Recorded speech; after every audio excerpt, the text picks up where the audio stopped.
शिव स्वरूप शिवकार, नमो त्रियोग संहारिके, नमो अरिहंताणं, नमो सिताणं, नमो आयर्याणं, नमो उवज्जायाणं, नमो लोये सव्वसाहुणं।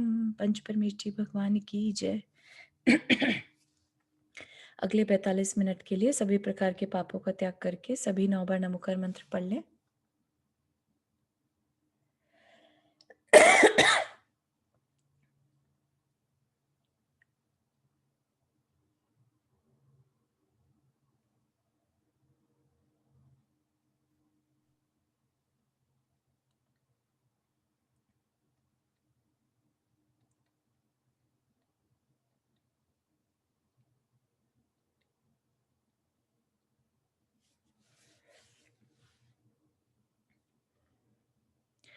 हाँ, तो हमने कल की क्लास में देखा था कि तत्व का अभ्यास हमारे लिए कितना ज़रूरी है, और हमने सम्यक ज्ञान की महिमा भी जानी, ठीक है। और साथ ही साथ ये भी देखा था कि मनुष्य पर्याय, हमें अच्छा कुल और जिनवानी का समागम, ये तीनों की एक रूपता, तीनों का मिलना एक साथ, अगर एक बार खो गया तो कैसे, किसके समान खोना है, जैसे कि कोई एक मणि समुद्र में समा जाए और फिर उसका मिलना कितना कठिन है, वैसे ही मनुष्य पर्याय के साथ उच्च कुल और जिनवानी का समागम मिलना कठिन है। इसलिए जो हमें बुद्धि मिली है, जो हमें यहाँ पर सीखने को मिला है, उसका किस चीज में यूज करना, तत्व अभ्यास के लिए।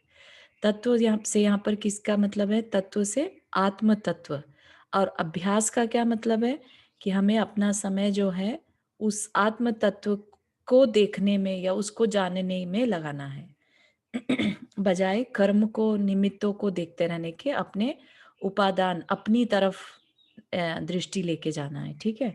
कि जो बाहर में घटित हो रहा है वो सब मैंने ही क्रिएट किया है, मेरे ही कर्मों का फल है, तो किसी पर क्या तो गुस्सा करना, क्या लोभ करना, सब तरह के जितना भी यूनिवर्स में दिखाई दे रहा है, सब कुछ हमने सारे शरीर धारण किए हुए हैं, इस तरह का चिंतन करना है ना, वो सब तत्व अभ्यास में आ जाएगा। तो ये हमने देख लिया था कि ये वाली जो नंबर 6 गाता है, ये हमने देख ली थी। अब इसके बाद आगे चलते हैं। आत्मज्ञान प्राप्त करने के लिए क्या करना चाहिए, तो हमने देख लिया तत्व का अभ्यास, सम्यक ज्ञान के दोष, इन 3 चीजों से बच के, जो इन तीनों से परे जो सम्यक ज्ञान है उसको ही अपने को फॉलो करना है, हमें डाउट नहीं रखना है। जो भी जिनवानी से सीखा है, आगम में सीखा है, उसमें कोई भी डाउट नहीं रखना है, कोई विपरीतता नहीं होनी चाहिए, और कोई भी कि ये सही है कि ये सही है ना। मनुष्य पर्याय ही श्रेष्ठ क्यों, क्योंकि मोक्ष जो है मनुष्य पर्याय में ही पॉसिबल है ना। क्योंकि मनुष्य पर्याय से ही मुनि बना जा सकता है, और मुनि बन के ही हम तपस्या के द्वारा अपने कर्मों को काट सकते हैं, निर्जरा कर सकते हैं, इसलिए मनुष्य पर्याय श्रेष्ठ है।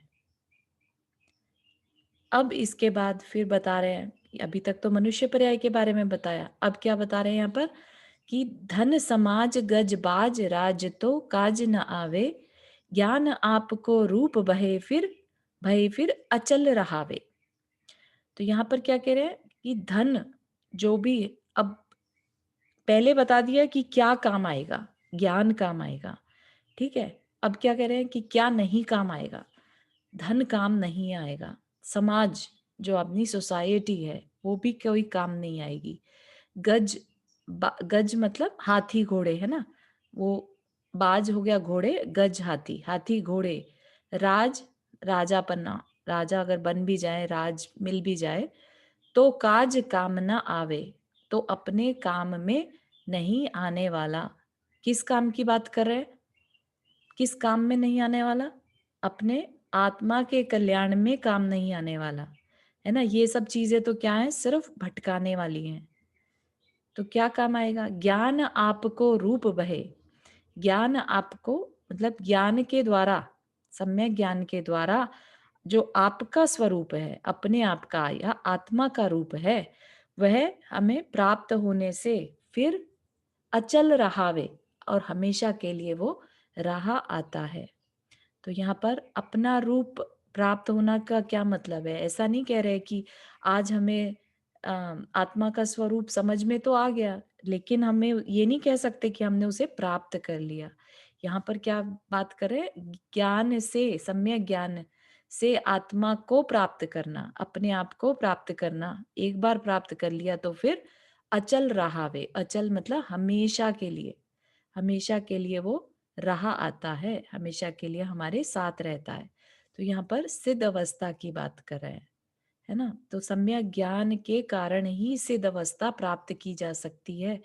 बाकी सारी चीजें क्या धन से हमें सिद्ध अवस्था मिल सकती है, या समाज हमें दे सकता है, गाजे बाजे दे सकते हैं, या हाथी घोड़ा राजकाज, कुछ भी ऐसा नहीं है जो हमें सिद्ध पद की प्राप्ति करा सके। सिर्फ एक सम्यक ज्ञान ही है जो हमें हमारे तक पहुंचा सकता है, और एक बार पहुंचा दिया तो हमेशा के लिए रहा आएगा।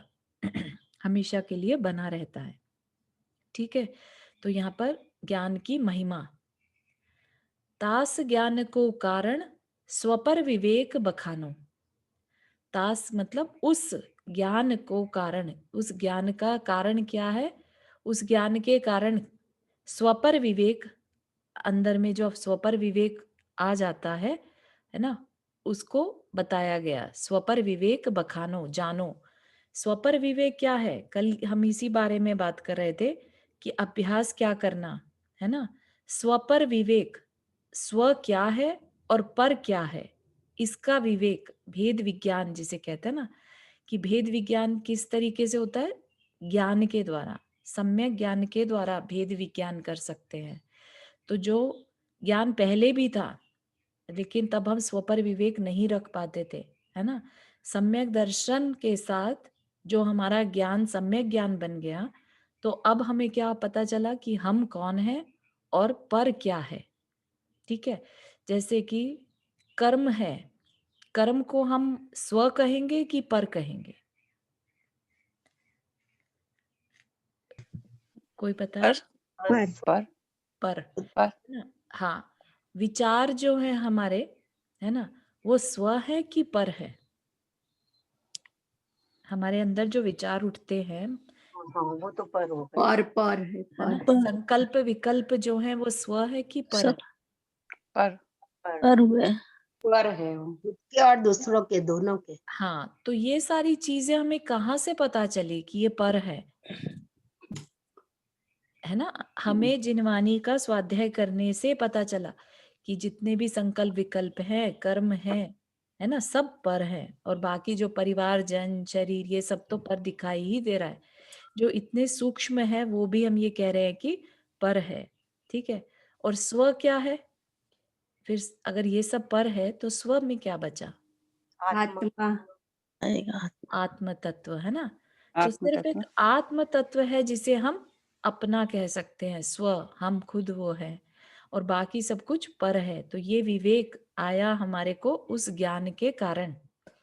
ठीक है, तो फिर क्या कहते हैं? कोटि उपाय बनाए भव्य, ताको उर आनो।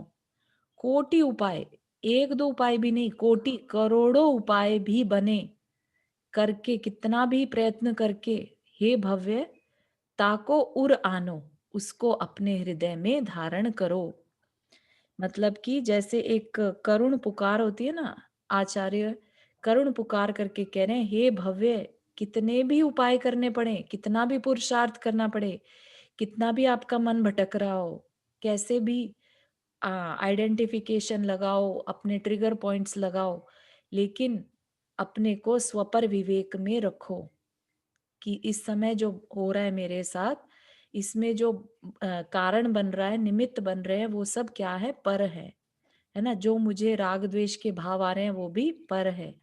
तो ये सब क्या करना? कोटि उपाय बनाए, कोटि उपाय, करोड़ों उपाय मतलब तरीके, है ना, और बनाए करके, करोड़ों उपाय करके भी, हे भव्य, ताको उरानो, उसको मतलब भेद विज्ञान को हृदय में धारण करो। ठीक है, तो दिखाई दे रही होगी अपनी आचार्यों की अनुकंपा कि किस तरह की उनके अंदर में फीलिंग आ रही थी, किस तरह से आने वाली पीढ़ियों का, है ना, आने वाले मनुष्य पर्याय में जो जीव होने वाले हैं उनका कल्याण हो सके। इससे ज्यादा तो कोई कुछ कह ही नहीं सकता। किसी का हाथ पकड़ के तो हम नहीं कह सकते कि अब तुम सोचना बंद कर दो, अब तुम ये करना शुरू कर दो, अब तुम ये करो, राइट। सिर्फ बता ही सकते हैं कि हाँ ऐसा करो। और यहाँ पर क्या कह दिया, करोड़ों उपाय करके भी करना पड़े तो उसको हृदय में धारण करो, मतलब कि उसे अपनी इतनी प्रैक्टिस कर लो कि आपके हृदय में हर टाइम स्वपर विवेक बना ही रहे, किसी के याद दिलाने की जरूरत ना पड़े। इतना अभ्यास अपने को इस जीवन में बन पड़े तो करना है, ठीक है, तभी हमें इस जीवन की सार्थकता है। तो क्या कह रहे हैं यहाँ पर, धन संपत्ति परिवार नौकर चाकर हाथी घोड़ा तथा राज्य आदि कोई भी पदार्थ आत्मा को सहायक नहीं होते, किंतु सम्यक ज्ञान आत्मा का स्वरूप है। वह एक बार प्राप्त होने के पश्चात अक्षय हो जाता है, कभी नष्ट नहीं होता, अचल एक रूप रहता है। ठीक है ना, कि क्योंकि वो आत्मा का स्वरूप है। आत्मा का स्वरूप क्या है, देखना जानना, है ना। तो अगर सम्यक दर्शन ज्ञान से हमने अपने आप को पा लिया एक बार, तो फिर वो हमेशा के लिए रहाएगा। आत्मा और पर वस्तुओं का भेद विज्ञान ही उस सम्यक ज्ञान का कारण है। भेद विज्ञान करके ही हम सही और गलत, अपना और पराया, ये सारे ज्ञान कर सकते हैं। इसलिए प्रत्येक आत्मार्थी भव्य जीव को करोड़ों उपाय करके उस भेद विज्ञान के द्वारा सम्यक दर्शन प्राप्त करना चाहिए। यहाँ पे सम्यक दर्शन की जगह भेद विज्ञान को हृदय में धारण करना चाहिए, है ना, क्योंकि सम्यक ज्ञान है तभी तो हम आगे समझ पा रहे हैं ये बात को, है ना। अब तो हमें क्या करना है, अब सिर्फ हमें तत्व अभ्यास करना है। ठीक है, बात तो हमें समझ में आ चुकी है। और इस सम्यक दर्शन में और सम्यक ज्ञान में जो हमने पाया है उसमें निर्मलता बनी रहे। ठीक है, उसके लिए हमें चिंतन मनन मेडिटेशन जो कहते हैं ना, वैसा हमेशा करते रहना है ताकि इसमें निर्मलता बनी रहे। ठीक है, तो जितना ज्यादा तत्व अभ्यास रहेगा तो सम्यक दर्शन में भी निर्मलता बनी रहेगी। किसी को कोई प्रश्न इस गाथा में?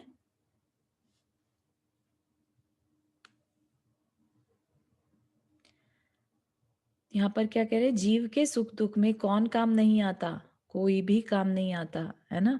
जीव अकेला आया है और अकेला जाएगा, अकेला अपने सारे सुख भोगता और अकेला ही दुख भोगता है। कोई उसको, उसके दुखों को कोई शेयर नहीं कर सकता। ठीक है ना, किसी को चोट लगती है, बीमार होते हैं, तो कभी नोटिस किया हो सामने वाला सिर्फ उसकी कंडीशन को देख देख के दुखी भले ही हो जाए, लेकिन उस वो जिस सिचुएशन से, पोजीशन से गुजर रहा है, उसके दुख को और कोई फील नहीं कर सकता सिवाय उसके, है ना। तो इसलिए जीवन में सुख दुख में कोई काम नहीं आता। कहने की बातें हमें लगता है कि हम घर बना लें, हम राजकाज इकट्ठा कर ले, धन पैसा इकट्ठा कर ले तो हमारे काम आ जाएगा सुख दुख में, कोई भी नहीं आता। क्यों नहीं आता? ये आत्मा को मोहित करके चारों गतियों में भ्रमण कराने वाले हैं। इन्हीं सब चीजों के कारण धन, कुटुंबी जन, हाथी घोड़े राज्य, इन्हीं के कारण, इनमें मोहित होकर ही तो अपन सारी गतियों में घूम रहे हैं, है ना। आत्मज्ञान रूपी संपत्ति कैसी है? अचल है, बांटी नहीं जा सकती, है ना।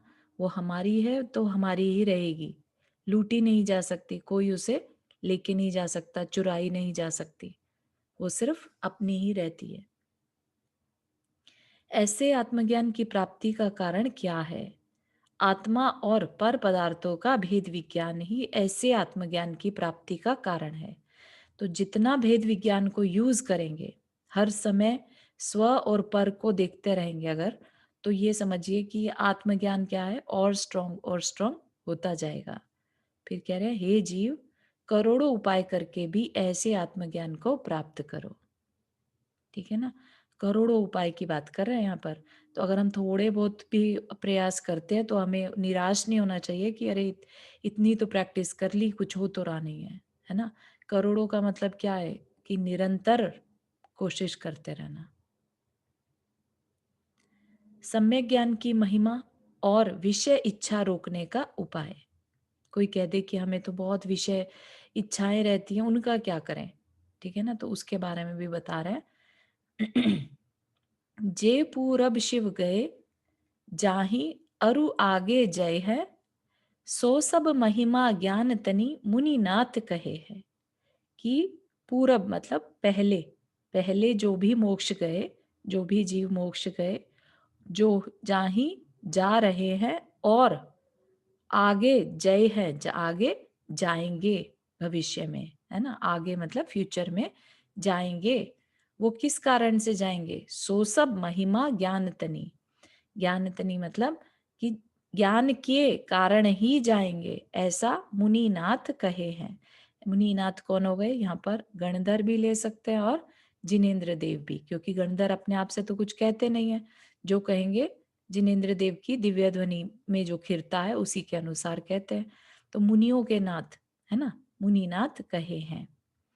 तो ज्ञान की कितनी महिमा है, जो मोक्ष तक पहुंचा दे, ऐसा ज्ञान महिमावंत है।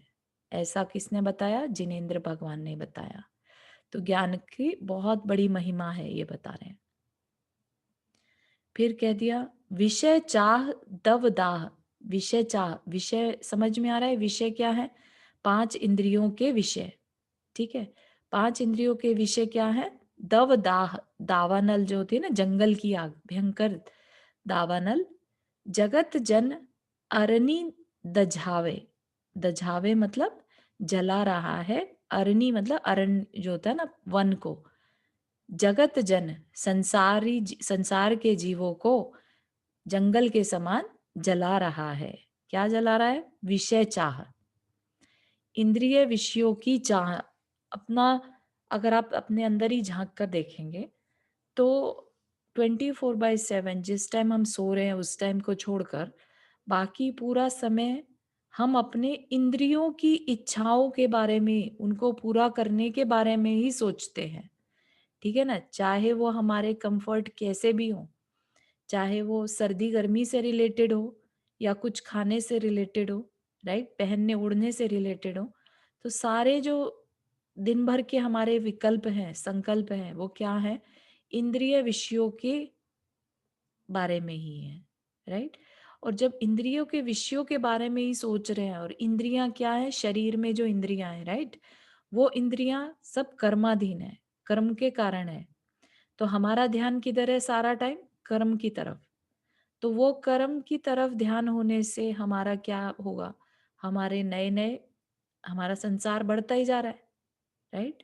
और या ये कह लीजिए कि हमारे एक आग की तरह वो हमारे संसार को बस जला रही है ना। हमारे कर्म बढ़ते ही चले जा रहे हैं, हमारे अंदर दुख, जैसे एक जंगल की आग का दुख होता है ना, ऐसा दुख वो विषय चाह हमारे को ऐसा दुख दे रही है, लेकिन वो हमें दिखाई नहीं दे रहा है। इतनी भयंकर अग्नि है जो कि सारे जंगल को जला दे, ऐसी विषय चाह हमारे अंदर हमेशा जलती रहती है। और उसका उपाय क्या है? फिर उपाय भी बता रहे हैं यहाँ पर। तास उपाय न आन उसकी शांति का, दूसरा कोई उपाय नहीं बल्कि क्या है? ज्ञान घन घान बुझावे। ज्ञान रूपी वर्षा का समूह ही उसे बुझा सकता है। ज्ञान होगा तो हमें पता चलेगा कि अरे ये तो इंद्रिय विषय है, अरे ये तो कर्मों के कारण है, ये मैं कहाँ जा रहा हूँ, है ना। तो ये सारी बातें हमें किससे पता चलेंगी? सिर्फ एक सम्यक ज्ञान के द्वारा। सम्यक ज्ञान ही उस दावानल को, उस जंगल की आग को, उस भयंकर आग को बुझा सकता है, विषय चाह की आग को बुझा सकता है ना। कल अपन की इस बारे में चर्चा भी हुई थी, किसी ने बोला था कि हमारी इच्छाएं कम हो रही हैं, है ना। स्वाध्याय करने से जितना जितना जान रहे हैं तो हमारे अंदर में इच्छाएं कम हो रही हैं। तो ये क्या है? ये बिल्कुल इस बात को यहाँ पर क्लियर समझ सकते हैं कि ज्ञान बढ़ने से, अगर वो सही ज्ञान है, सही ज्ञान बढ़ेगा तो इच्छाएं कम होंगी ही होंगी। ठीक है ना? अगर ये ही ज्ञान हमारा विपरीत ज्ञान होता, हमारा ये कुज्ञान होता, तो हमारे अंदर आप देख सकते थे इच्छाएं बढ़ रही होती। जो आप वेस्टर्न फिलॉसफी में देखते हैं, तो वो ज्ञान सेम बांटेंगे। ठीक है, वो भी यही कहेंगे कि भाई ध्यान करो, ध्यान से सब कुछ मिलता है। ठीक है, लेकिन वो वहां पर क्या चीज डाल दी, अंदर में एक विषय चाह को बढ़ाने वाली अग्नि लगा दी कि तुम ध्यान करे जाओ और तुम्हें जो तुम ध्यान कर रहे हो सब कुछ मिलता जाएगा। ठीक है ना? तो वो ज्ञान क्या कहलाएगा? वो कुज्ञान कहलाएगा, क्योंकि उससे क्या है, विषय चाह बढ़ रही है। और हमारे आचार्य क्या कहते हैं कि ज्ञान या ध्यान ऐसा करो, आत्म तत्व का ध्यान करो। ठीक है ना? तो उससे क्या होगा, विषय चाह जो है वो कम होती जाएगी। ठीक है ना? तो जिसमें विषय चाह कम होगी वो ज्ञान सुज्ञान। जिसमें विषय चाह बढ़ रही है, चाहे वो कितना भी नॉलेज हमारे इकट्ठा हो जाए, लेकिन लेट से हमारे अंदर ज्ञान तो बढ़ रहा है, हमने बहुत सारे शास्त्र स्वाध्याय कर लिए, लेकिन अंदर में विषयों की चाह भी बढ़ रही है। कई लोगों का ऐसा भी सोचना रहता है ना कि स्वाध्याय करेंगे तो पुण्य मिलेगा, पुण्य मिलेगा तो और ज्यादा विषय मिलेंगे। ठीक है, तो अगर इस सोच से हम स्वाध्याय करें या कोई भी पुण्य का कार्य करें, तो वो ज्ञान क्या कहलाएगा? कुज्ञान कहलाएगा। ठीक है, वो ज्ञान सुज्ञान नहीं कहलाएगा। ठीक है ना? तो यहाँ पर आचार्यों ने बता दिया कि विषय चाह की जो आग है वो ज्ञान की वर्षा से ही बुझ सकती है और दूसरा कोई उपाय उसका नहीं है। ठीक है, तो कोई भी तरह की विषय चाह तो एक तरह से बता दिया, इंद्रिय इच्छा, राइट? उसमें मन को भी ले लेना, है ना? 5 इंद्रिय के विषय तो आ ही गए, साथ ही में मन के विषय भी। तो इन सबको दबाने के लिए या कम करने के लिए किसका यूज करना? सम्यक ज्ञान का यूज करना। ठीक है, किसी को इस वाली गाथा में कोई प्रश्न?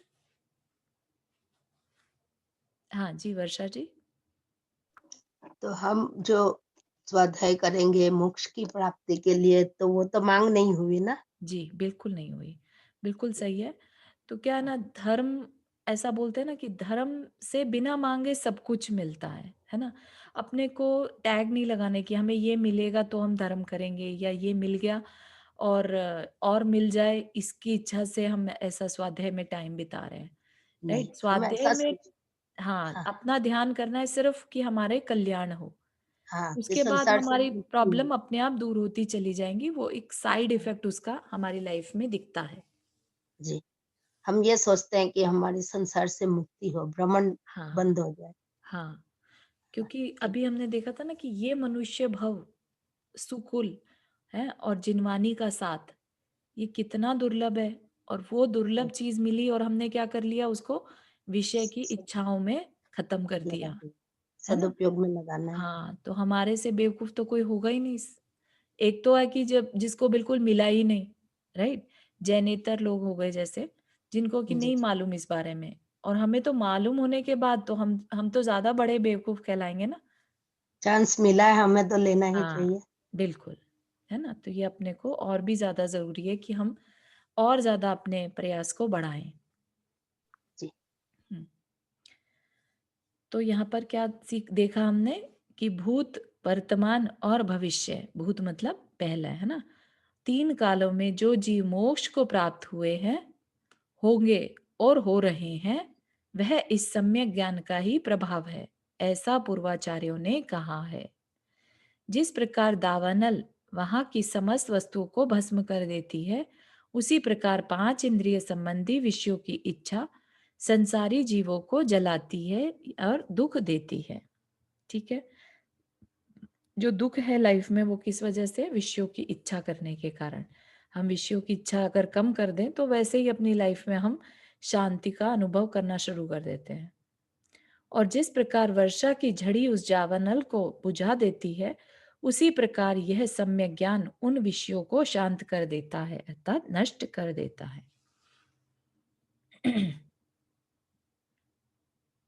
है ना? तो ये हमने देख लिया कि विषयों की चाह कैसी है, जंगल की आग की तरह। अब ये सबसे इंपॉर्टेंट है, पाप पुण्य में हर्ष विषाद का निषेध।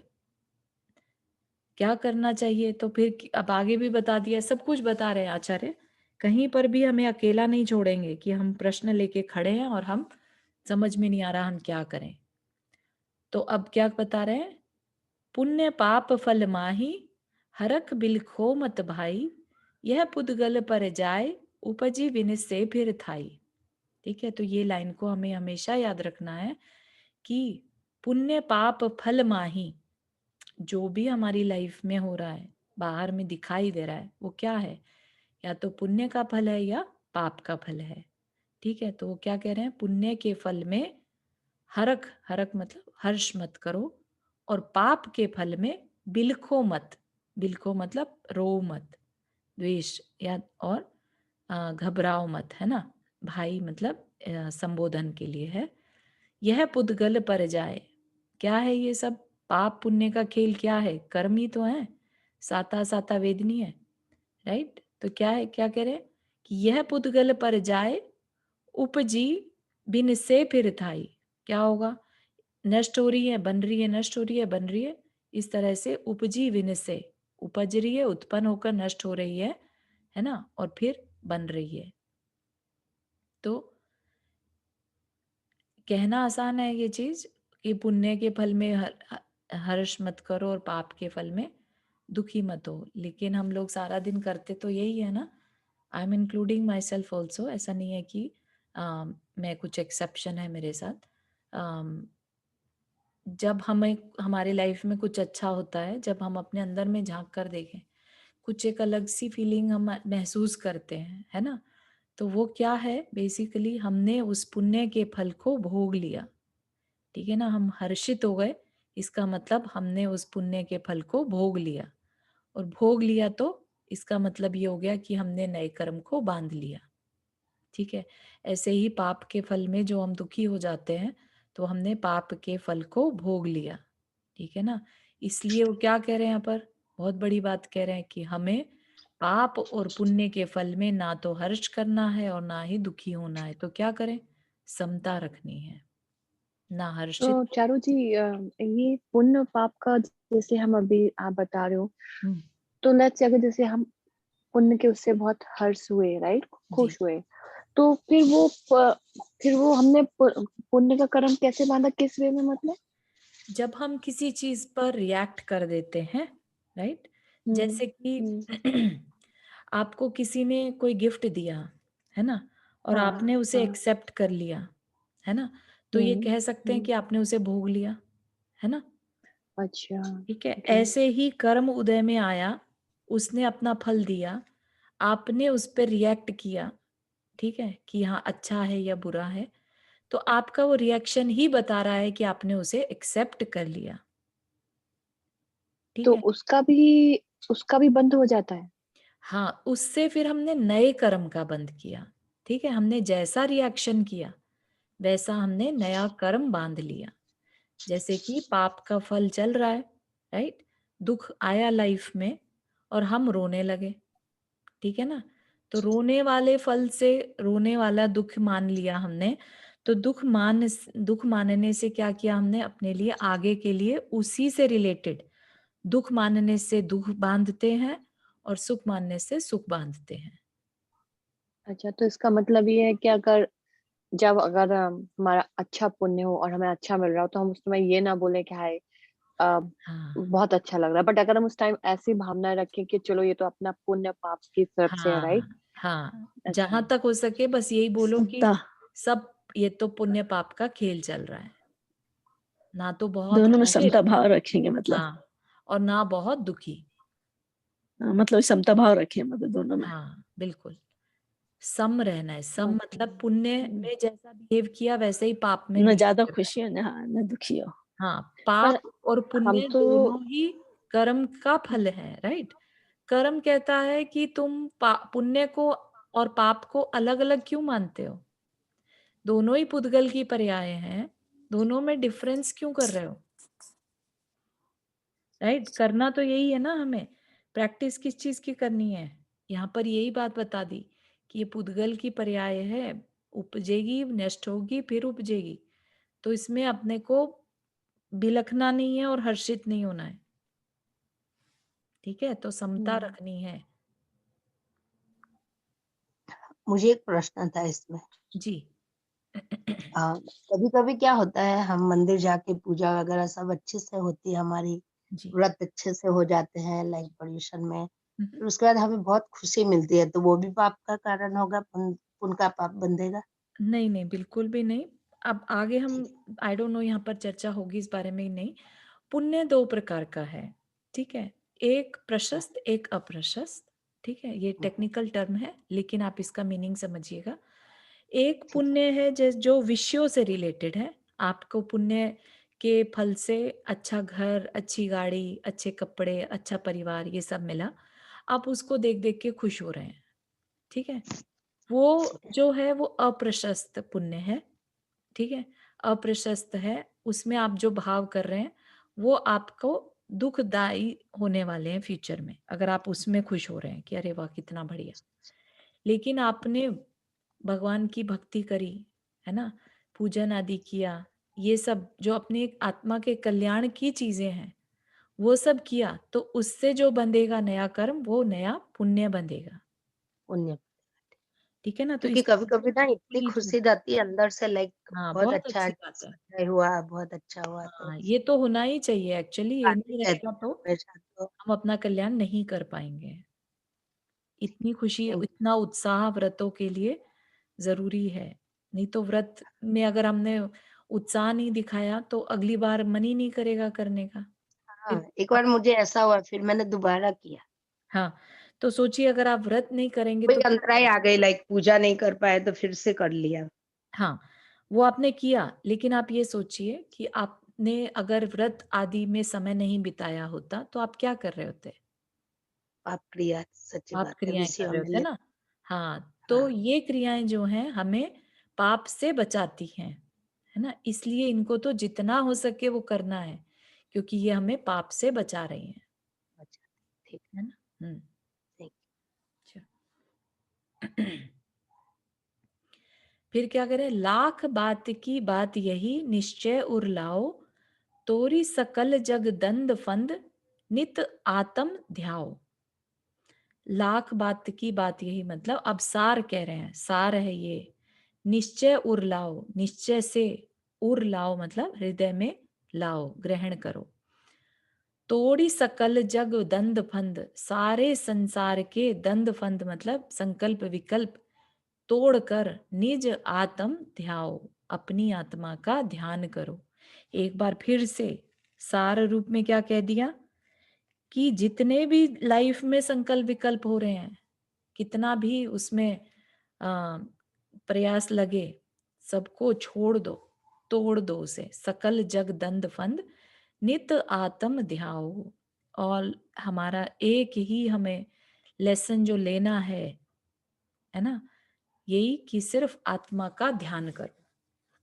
अब वो कितना कर पाते हैं, वो हमारी डेडिकेशन इस तरफ कितनी है उस पर डिपेंड करेगा, कितना सीरियसली हम इस बात को समझ रहे हैं, है ना? आचार्य तो अपनी तरफ से बार बार बार बार कह रहे हैं, अब सब करना जो है वो हमें करना है। वो क्या करें? नित आत्म आत्म ध्याओ। वो सिर्फ कह सकते हैं, रिक्वेस्ट कर सकते हैं कि अपनी आत्मा का ध्यान करो। लाख बात की बात यही, ठीक है ना? लाखों जितनी भी बातें कर लो, सार यही है कि सारे दंड फंद, सारे संकल्प विकल्प तोड़कर निज आत्म को ध्याओ। तो यहाँ पर क्या हमने सीखा? हे जीव, पुण्य के फल में हर्ष मत कर और पाप के फल में विषाद मत कर, क्योंकि यह पुण्य पाप पुद्गल की पर्याय हैं जो कि उत्पन्न होकर नष्ट हो जाती हैं और फिर पैदा हो जाती हैं, है ना? नए कर्म बनते रहते हैं, फिर नए कर्म नए पाप पुण्य को लेके आएंगे। इस तरह से ये चलता रहता है। समस्त उपदेश का सार यही है कि शुभ अशुभ भाव वह संसार है, इसलिए उसकी रुचि छोड़कर स्वन्मुख होकर निश्चय सम्यक दर्शन ज्ञान पूर्वक निज आत्मस्वरूप में एकाग्र होना चाहिए। ठीक है ना, सारे चारू जी, उपदेश का सार यही है। जी। लास्ट टाइम मैंने बोला था ना कि शुभ भाव में धर्म बुद्धि, हाँ। तो ये यही मुझे बताना था एक्चुअली, हम्म। कि आ, हम उसी में रहते हैं ना, धर्म बुद्धि, अच्छा किया अच्छा किया।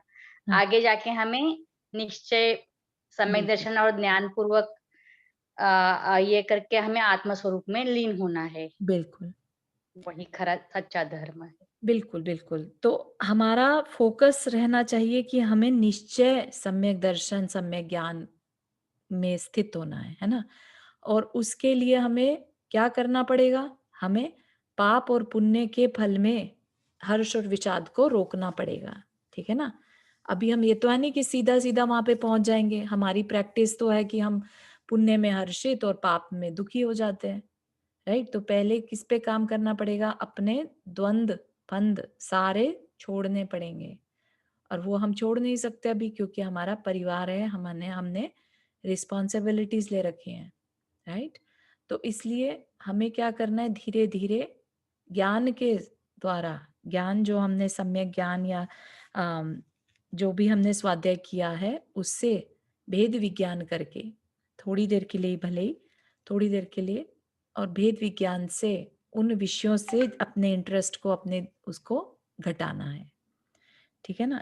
तो ये चीज हमें करनी है अपनी लाइफ में। धीरे धीरे संभव में आएंगे तो हो जाएगा, राइट। हाँ हाँ। तो ये अब अपने को बहुत सारी क्लासेस हमने पहले भी पढ़ी होंगी, है ना, बहुत सब सीखा होगा। ये बातें कोई नई नहीं है, सभी को पता सच। है कि हमें समता रखनी है, हमारा कल्याण किस में है, ये बहुत सारी बार हमने पढ़ा है। लेकिन इस बार डिफरेंस तभी होगा जब हम इस पे वर्क करना शुरू करेंगे, चाहे थोड़ा थोड़ा ही सही, है ना। बहुत थोड़ा थोड़ा डिफरेंस भी लाएंगे तो अपनी लाइफ में हमें इसको अपनाना शुरू करना है, ठीक है। पुण्य जो आत्मा को पवित्र करे, पुण्य क्या होता है? जो आत्मा को पवित्र करे या जिससे आत्मा पवित्र होती है।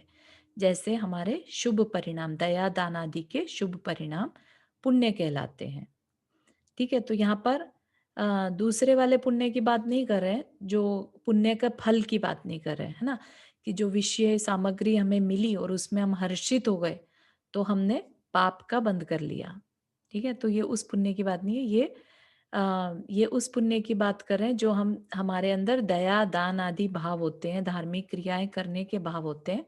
ये उस पुण्य की बात है, क्योंकि वह पुण्य क्या करता है? हमारे लिए नए अच्छे पुण्य का बंद करता है, जिससे कि हमारी आत्मा पवित्र होती है। पवित्र मतलब हमारी आत्मा का कल्याण की तरफ, वो कल्याण में हेल्प करता है, ऐसा पुण्य, है ना। तो पुण्य के फल से क्या क्या पॉसिबल है? ये सारे पद जो हैं ये सब पुण्य के फल से ही पॉसिबल है। पाप क्या है? पाप क्या है? जो अपनी आत्मा को अच्छे से दूर करे, पवित्रता से दूर करे, आत्मा का पतन करे, वो पाप है ना। जस्ट पहचान के लिए बता रहे हैं, अदरवाइज हम सभी जानते हैं पाप क्या है और पुण्य क्या है। पाप और पुण्य समान है क्या? तो पाप की अपेक्षा डिफरेंस है, ठीक है। पुण्य अच्छा है और पाप हे है, क्योंकि सम्यक दृष्टि का पुण्य परंपरा से मोक्ष का कारण, मोक्ष का ही कारण है, संसार का नहीं। और पाप संसार का ही कारण है। तो पुण्य और पाप में पाप की अपेक्षा देखें तो डिफरेंस है, लेकिन अगर आध्यात्मिक दृष्टि से देखें तो पाप और पुण्य समान ही है, क्योंकि पुण्य सोने की बेड़ी है और पाप लोहे की बेड़ी है, ठीक है। तो ये किस दृष्टि से है? आध्यात्मिक दृष्टि से, या ये कह लीजिए निश्चय की दृष्टि से। बहुत हाई लेवल पे जब जाते हैं हम, तब हमें जहां पर पाप और पुण्य में समता रखना आ जाए, राइट, वहां पर ये चीज को हम इजीली मान सकते हैं, ठीक है, हमें तो सब कुछ छोड़ना है, पुण्य भी छोड़ना है और पाप भी छोड़ना है। फिर हम क्या होते हैं? हम निश्चल होकर बिल्कुल, है ना, मन वचन काय की सारी क्रियाओं को छोड़कर सिर्फ अपनी आत्मा के ध्यान में बैठते हैं, क्योंकि तब हमें ना पुण्य से मतलब है और ना पाप से। लेकिन जब तक हम गृहस्थ में हैं तब तक हम कौन सा कंपैरिजन करेंगे कि एटलीस्ट पाप की अपेक्षा पुण्य बेटर है, क्योंकि ये परंपरा से मोक्ष का कारण है ना। पुण्य पास में होगा राइट? तभी अच्छी संगति मिल पाएगी। पुण्य पास में होगा तो तकलीफें कम आएंगी लाइफ में, तब हम अपना धर्म ध्यान अच्छे से कर पाएंगे। अगर संसार में सिर्फ हम पाप ही पाप होता रहे हमारी लाइफ में, पाप का ही फल मिलता रहे, तो दुखी दुखी मिलता रहे, तो है ना, हम अपना कल्याण भी नहीं कर पाएंगे। इसलिए पाप की अपेक्षा या गृहस्थ की अपेक्षा अभी हमारे लिए दोनों में से पुण्य इम्पोर्टेंट है। जब हम आगे बढ़ जाएंगे आध्यात्म के रास्ते पर, तब हमारे लिए दोनों समान हो जाएंगे। तो लाख बात की एक बात क्या, संसार के समस्त द्वंद्व फंद को छोड़कर अपनी आत्मा का ध्यान करो। ठीक है, तो यहाँ पर हमने सम्यक ज्ञान की बात सीखी। किसी को कोई प्रश्न आज की क्लास से रिलेटेड? क्लियर हुआ? टॉपिक क्लियर हुआ? जी। सपना जी, आपको कोई प्रश्न? नहीं, मेरा आज निकल गया बहुत, तो मैं सोच रही थी कि आप रिकॉर्डिंग डालोगे क्या करके वहाँ पर? हाँ हाँ हाँ, रिकॉर्डिंग विल बी देयर। अच्छा, ठीक है। श्योर, आप फील फ्री, अगर कोई प्रश्न है सेपरेट भी पूछ सकते हो, है ना, नहीं तो नेक्स्ट वीक की क्लास में पूछ सकते हैं। ओके। कि मंडे को हमारी चारू, और पुराण की क्लास कल होगी। कल की क्लास का भी आप भेज दोगे कल? हाँ, लिंक कल तो सेम ही रहेगा जो हमारा है ये वाला। हाँ नहीं, कल की क्लास का रिकॉर्डिंग हुआ होगा ना कल? हाँ हाँ, ऑलरेडी अपलोड किया। अच्छा, ऑलरेडी किया। अच्छा, thank you so much. No problem. कल की कौन सी आवाज क्लास का सुन बोल के रहे हो? आज बहुत अच्छा लगा, बहुत दिनों के बाद। अच्छा, मैंने आपने अभी आ ज्वाइन गया किया, मैंने पूरा वीक और पूरा पॉजिटिविटी आ गई कि हमारे जान में जान आ गई है। अच्छा। आई बहुत नो फीलिंग चारू जी, अच्छा आपको लग रहा बहुत है मिस कि करा। जो होता है ना, फियर एंड एवरीथिंग, कुछ ना कुछ बीच